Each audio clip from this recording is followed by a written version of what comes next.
شان اقدس میں چند اشعار خراج عقیدت کے پیش ہیں کہ ہوں لاکھوں سلام اس آقا پر، ہوں لاکھوں سلام اس آقا پر، ظلم لاکھوں جس نے توڑ دیے، دنیا کو دیا پیغام سکون، طوفانوں کے رخ موڑ دیے۔ اس محسن عالم نے دنیا میں کیا کیا نہ دیا انسانوں کو، دستور دیا، منشور دیا، نئی راہیں دی، نئے موڑ دیے۔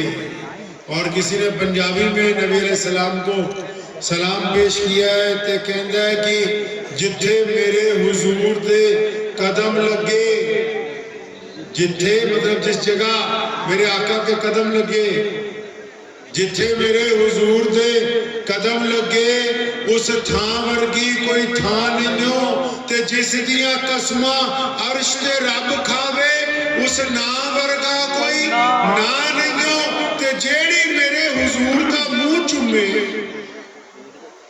جیڑی میرے حضور دا منہ چومے، کہندہ جتھے میرے حضور دے قدم لگے، اس تھاں ورگی کوئی تھاں نہیں ہو تے جس دیا قسمہ عرش تے رب کھاوے، اس نام ورگا کوئی نام نہیں ہو تے جیڑی میرے حضور دا منہ چومے، اس ماں ورگی کوئی ماں نہیں ہو۔ چلو چلیے جالیاں ہیٹ پئیے، او دی چھاں ورگی کوئی چھاں نہیں۔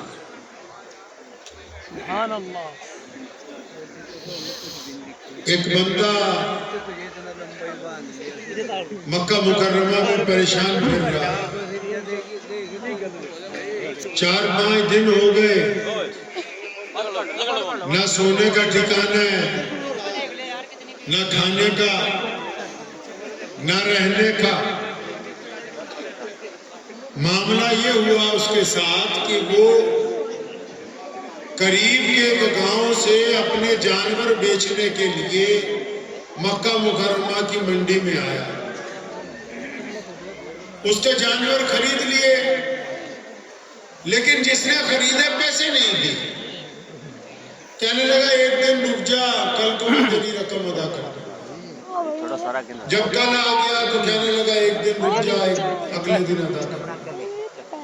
دوسرا دن آ گیا تو کہنے لگا شام کو، شام آئی تو پھر صبح۔ بدو تھا، بڑا پریشان ہوا،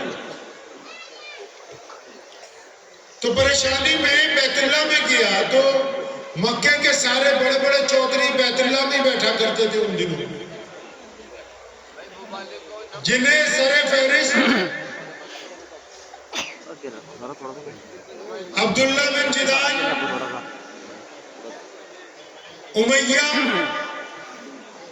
ابو لہب، عتبہ، ولید، ابو جہل کے بیٹے،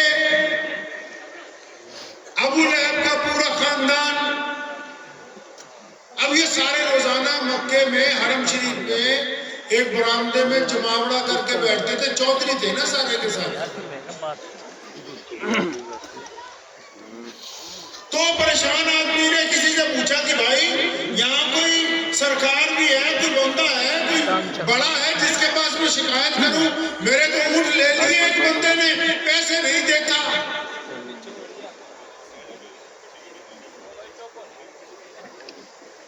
تو چنانچہ لوگوں نے کہا کہ جو بیت اللہ میں مکے کے سارے سردار جتنے بڑے چودھری ہیں وہ بیت اللہ میں بیٹھتے ہیں، تو ان کے پاس چلا جا، ساروں کا مسئلہ وہی حل کرتے ہیں، تو بھی اپنی شکایت لگا، کاروائی ہوگی۔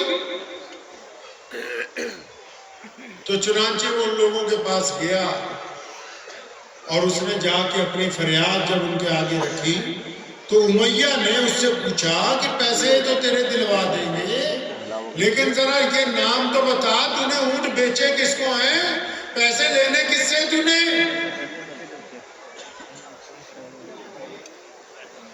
تو پھر